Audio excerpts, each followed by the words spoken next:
ग्रंथ आणि पुस्तकातून कार्यक्रमाचा उद्देश करतो प्रास्ताविकातून आपल्या विद्यालयातील समन्वयक सन्माननीय श्री कैलास पाटील सर यांना मी विनंती करते की त्यांनी कार्यक्रमाचे प्रास्ताविक सादर करावे व पाहुण्यांचा परिचय द्यावा.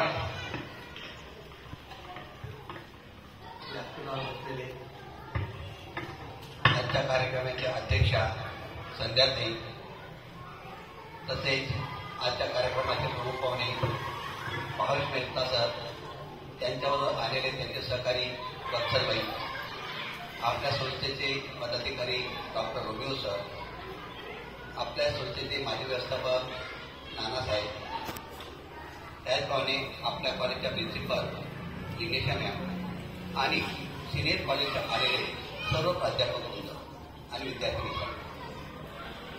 आपल्याकडे दरवर्षी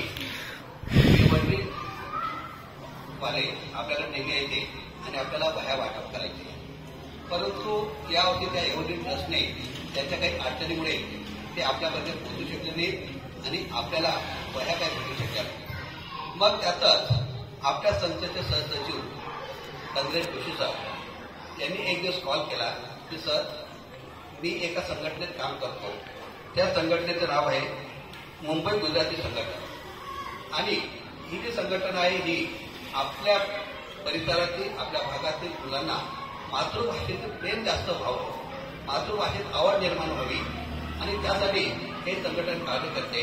त्यामुळे आपण जर त्यांना काही आपली अडचण सांगितली, आपण त्यांना विनंती केली तर निश्चितच ते आपल्याला मदत करते. आणि म्हणून आम्ही मे महिन्यातच या संघटनेचे प्रमुख आज समोर आपले बसले भाई यांना पत्र पाठवलं की अंदाजे आमच्याकडे किती विद्यार्थी असतील आणि त्यानुसार त्यांनी हे केल्यानंतर त्यांनी एक ग्रुप तयार केला आणि त्या ग्रुपवर एक आपल्या कॉलेजचं नाव घेतलं, एक मोदी शाळेचं नाव घेतलं आणि परिसरातल्या 12 शाळा त्या प्राथमिक या सर्वांसाठी हे जे भाई मिळत आहे हे मुलांना जास्तीत जास्त कशा प्रकारे मातृभाषेत शिक्षण देता येईल, त्यांना काय अडचण तिथं सोडून काम करतात. आज जर पाहिलं तर जवळपास 15 ते 17 वर्षापासून मुंबईमध्ये जेवढ्या गुजराती मीडियम शाळा आहेत त्या सर्व शाळेतील विद्यार्थ्यांना वह्या पुरवण्याचे काम ते करतात. आता एवढ्या वह्या त्या ठिकाणी पुरवतात, आपल्या ग्रामीण भागात येतात, तर यासाठी पैसा लागतो, डोनर्स लागतात. मग हे करायचं कसं? मग यावर्षी त्यांनी त्यांच्यासोबत 2 संघ घेतले, एक म्हणजे श्री वल्लभ कृषी परिवार आणि दुसरं श्री वैष्णवी वासुदेव. हे असं तिघां मिळून आपल्या भागात जवळपास त्यांनी 1700 विद्यार्थ्यांना वह्या वाटप केल्या. शनिवारी तुम्ही पाहिलं असेल, मी आपल्या प्रिन्सिपल आणि आपल्या शाळेचे 2 शिक्षक आम्ही बोर्डी या ठिकाणी गेलो. त्या ठिकाणी हा कार्यक्रम ठेवला होता, परंतु कार्यक्रम झाल्यानंतर मी त्यांना विनंती केली, सर तुम्ही एवढ्या मोठ्या पद्धतीने मदत करताय तर तुम्ही निश्चित आमच्या कॉलेजला भेट द्या, या तुम्ही. त्यांनी सांगितलं ठीक आहे, मी सोमवारी कळवतो, देतो, तुम्ही तुमचं वाटप करा. आणि सोमवारी त्यांचा फोन आला, सर वाटप करू नका, मी वेळ काढतो आणि तुमच्या कॉलेजला भेट देतो आणि मी प्रत्यक्ष मुलांची मला मुलांची बोलायला फार आवडतं असं त्यांनी सांगितलं. आणि म्हणून तो कार्यक्रम आज आपला घरगुती कार्यक्रम, हा कार्यक्रम म्हणजे आपला असा नाही, पण आपण तो कार्यक्रम ठेवला.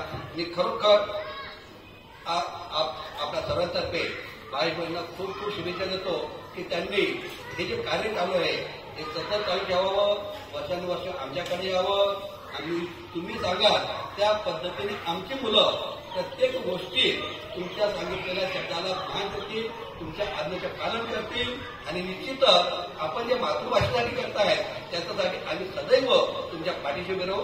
धन्यवाद.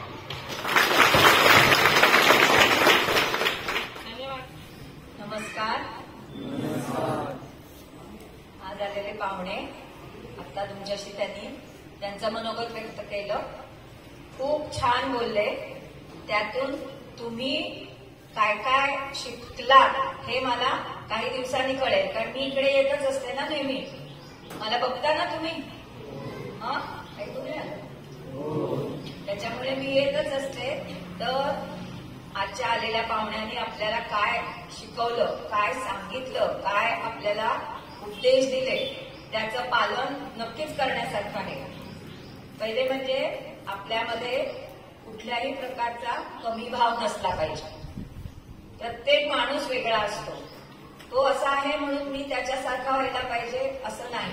प्रत्येकामध्ये एक छोटीशी काहीतरी वेगळ्या प्रकारची गोष्ट असते, ती प्रत्येकाने त्याचा उपयोग करायचा असतो. आता सध्या तुमचं काय ध्येय आहे? शिकायचंय. शाळेत आहात, शिका, मोठे व्हा. आणि गुरुदक्षिणा म्हणजे काय? तुम्हाला चांगल्यात चांगले मार्क पडून तुम्ही 10वी पास व्हा, 12वी पास व्हा, ही सगळ्यात मोठी गुरुदक्षिणा आहे. तेव्हा आलेल्या पाहुण्यांनी जे काय सांगितलं ते मनात पक्क बांधून ठेवा आणि त्याप्रमाणे वागायचा प्रयत्न करा. मी जास्ती वेळ घेणार नाहीये, कारण तुम्हाला पण नंतर शाळा आहे, वर्ग आहे. आभार.